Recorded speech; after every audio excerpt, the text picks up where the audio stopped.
தமிழகம் மட்டுமல்லாது உலகெங்கிலும் வாழும் முன்னாள் படைவீரர்கள் சமுதாய மக்களுக்கும், குறிப்பாக ஆன்மீக நண்பர்களுக்கும் தமிழக முன்னாள் படைவீரர்கள் மற்றும் வீர மங்கையர்கள் நல கட்டமைப்பின் மாநில தலைவர் திரு பி.வி. சரவணன் மற்றும் அனைத்து நிர்வாகிகள் சார்பாக வணக்கங்களோடு ஒரு இனிய நற்செய்தியை கூற ஆசைப்படுகிறோம்.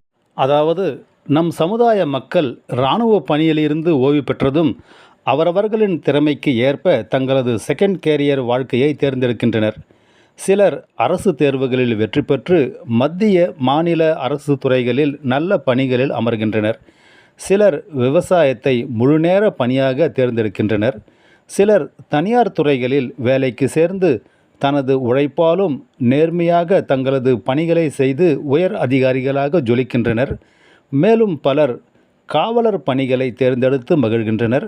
ஒரு சிலர் சிறந்த தொழில்களை தேர்ந்தெடுத்து அதில் தங்களது திறமைகளை வெளிப்படுத்தி முன்னுக்கு வருகின்றனர். நமது நண்பர்களில் பலர் பெட்ரோல் பங்க் அதிபர்களாகவும் ரியல் எஸ்டேட் அதிபர்களாகவும் வலம் வருகிறதை நாம் கண்கூடாக பார்க்க முடிகிறது. இந்த வகையில் நமது நண்பரும் சமூக நல ஆர்வலரும் நமது இன மக்களின் ஒற்றுமைக்கும் ஒருங்கிணைப்பிற்கும் அதிக ஆர்வம் காட்டும் நற்குணம் படைத்தவருமான ராமநாதபுரம் மாவட்டத்தை சார்ந்த முன்னாள் படைவீரர் சுபேதார் மேஜர் ஆர். செல்வம் நேமிநாதன் என்பவர் மிக சரியான நேரத்தில் மிக சரியாக முடிவெடுத்து ராமேஸ்வரம் புண்ணிய ஸ்தலத்தில் எம்.ஜி.எஸ். நகர் பஸ் நிலையம் அருகில் எஸ்.எம்.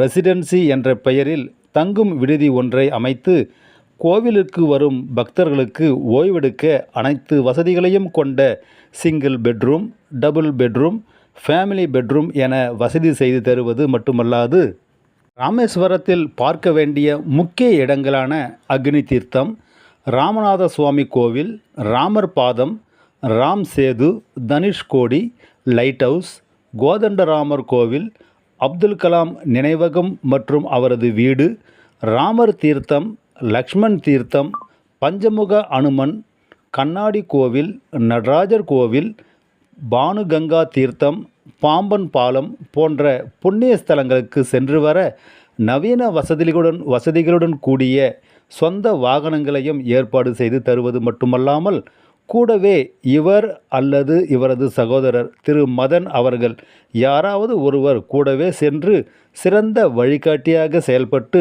அனைத்து இடங்களையும் தரிசனம் செய்ய வைத்து பக்தர்களுக்கு எவ்வித இடையூறும் ஏற்படாத வகையில் புண்ணிய ஸ்தலங்களை சிறப்பான முறையில் தரிசித்த திருப்தியை அவர்களுக்கு ஏற்படுத்துகின்றனர். இவர் செய்யும் இந்த தொழிலிலும் அனுதினமும் மக்களுக்கு ஆன்மீக